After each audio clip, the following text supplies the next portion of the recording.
अनुष्ठित सरकारी देवानी वकिल संघर समन्वय सभा। नूतन भाव राज्य में भारतीय जनता पार्टी सरकार आसिबा पर राज्य में नूतन भाव नियुक्त होइथिबा देवानी वकिल मानकर एक जिलास्तरीय सभा बांकी ब्लॉक सुवर्णपुर सरकारी डाक बंगला अनुष्ठित होई। कार्यक्रम में कटक जिला सरकारी देवानी वकिल संघर वरिष्ठ कर्मकर्ता जयकृष्ण रथ, प्रदीप पट्टनायक और राज्य कृषक मोर्चार सभापति शुभंशु मोहन पाढ़ी प्रमुख जोग देथिले। प्रथम मां चर्चिका दर्शन कर आशीर्वाद भिक्षा करथिले, परे अंशुपा ह्रदर अपरूप सौंदर्य उपभोग करने सभा कार्य को त्वरान्वित करथिले।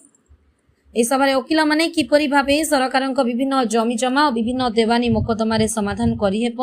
तार विचार विमर्श करथिले। परिशेष में कृषक मोर्चा सभापति शुभ्रांशु मोहन पाढ़ी वकिल मानकु सरकार मुख्य आईनगत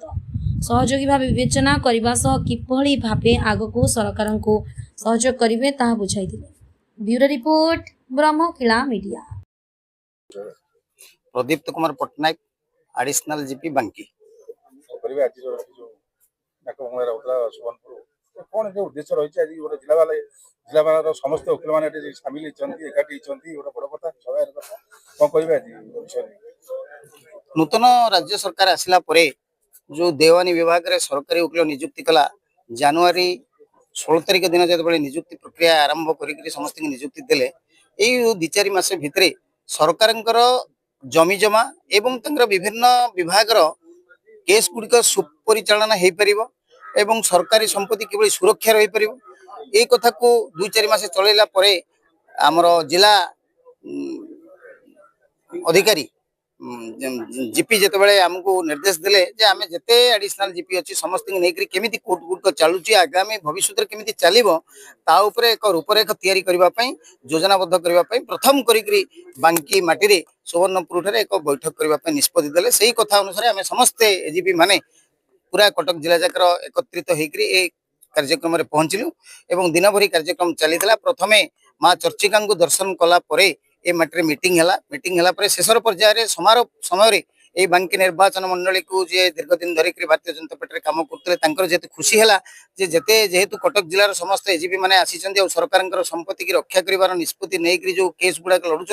मुझे भेटी अनुरोध को रक्षा करें समस्ते समर्थन देलु और सी पहुँचले आमर जीपी रामकृष्ण चंद्र रथंकर सहयोग एवं संजय भाईना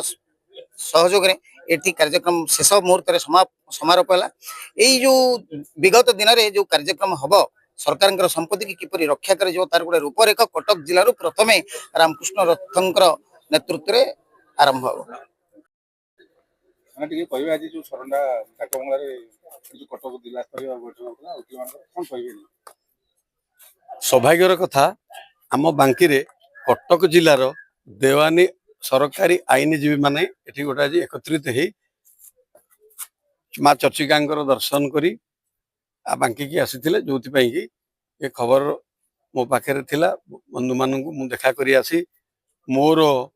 खुशी व्यक्त करने एटी सहित सामिल होती समर्थित करी जे कटक जिला जाकर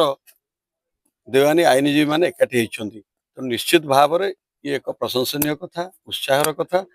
जे बांकी को आसी अंशुपा बुलिले माँ चर्चिका दर्शन कले एवं मु अनुरोध कली जे आम मानकर खाली आपण सुरक्षा दौना आपण सरकार सुरक्षा दाता सरकार कोठी कौन रहुची ये जो देवानी कार्यक्रम रे ये गुड़िक आपण ही केवल सरकार को ए बाबद अवगत करें एवं सरकार सब प्रकार सुरक्षा दे पारे। तेणु ये कथा कही आज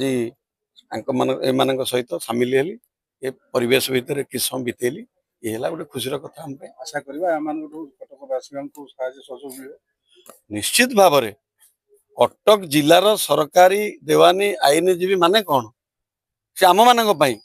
से आम समस्त सुरक्षा दाता आम समस्त सबु क्षेत्र में सबुठे ठिया सरकार में ठिया आम मान ठिया आम सरकार